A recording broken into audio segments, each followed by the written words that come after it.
ಒಂದು ಸಣ್ಣ ಗ್ರಾಮದಲ್ಲಿ ಅರುಣ ಎಂಬ ಯುವಕ ಜೀವಿಸುತ್ತಿದ್ದ.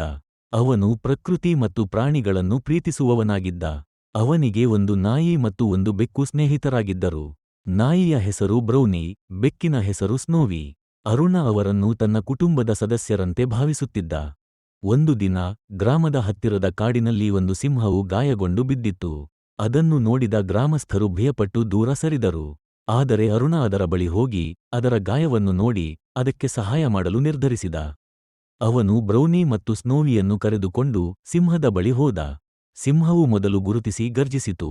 ಆದರೆ ಅರುಣನ ಸ್ನೇಹಪೂರ್ಣ ನೋಟ ಮತ್ತು ನಾಯಿ ಬೆಕ್ಕಿನ ಶಾಂತ ಸ್ಥಿತಿಯನ್ನು ನೋಡಿ ಅದು ಸ್ವಲ್ಪ ಶಾಂತವಾಯಿತು. ಅರುಣ ಅದರ ಗಾಯವನ್ನು ಚಿಕಿತ್ಸೆ ಮಾಡಿ ನೀರು ಮತ್ತು ಆಹಾರವನ್ನು ನೀಡಿದ. ಕೆಲವು ದಿನಗಳಲ್ಲಿ ಸಿಂಹವು ಗುಣಮುಖವಾಯಿತು. ಒಂದು ದಿನ ಸಿಂಹವು ಅರುಣನನ್ನು ನೋಡಿ ಅವನ ಕಡೆಗೆ ನಡೆದು ಬಂದು ಅವನ ತಲೆಗೆ ತನ್ನ ತಲೆಯನ್ನು ತಾಕಿಸಿತು. ಇದು ಅರುಣನಿಗೆ ಧನ್ಯವಾದ ಹೇಳುವ ರೀತಿಯಾಗಿತ್ತು. ನಂತರ ಸಿಂಹವು ಕಾಡಿನೊಳಗೆ ಮರೆಯಾಯಿತು. ಕೆಲವು ವಾರಗಳ ನಂತರ ಅರುಣ ಕಾಡಿನಲ್ಲಿ ನಡೆಯುತ್ತಿದ್ದಾಗ ಒಂದು ಕಾಡು ಹಂದಿಯು ಅವನ ಮೇಲೆ ದಾಳಿ ಮಾಡಲು ಬಂದಿತು.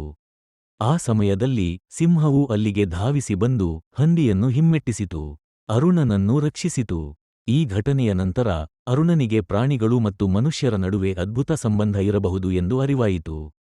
ಅವನು ಪ್ರಾಣಿಗಳನ್ನು ಪ್ರೀತಿಸಿ ಅವುಗಳನ್ನು ರಕ್ಷಿಸುವುದು ಮುಖ್ಯ ಎಂದು ತಿಳಿದುಕೊಂಡ.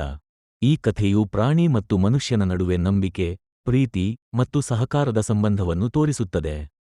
ಪ್ರಾಣಿಗಳು ನಮ್ಮ ಸ್ನೇಹಿತರು ಮತ್ತು ನಾವು ಅವುಗಳನ್ನು ಗೌರವಿಸಬೇಕು ಎಂಬ ಸಂದೇಶವನ್ನು ನೀಡುತ್ತದೆ.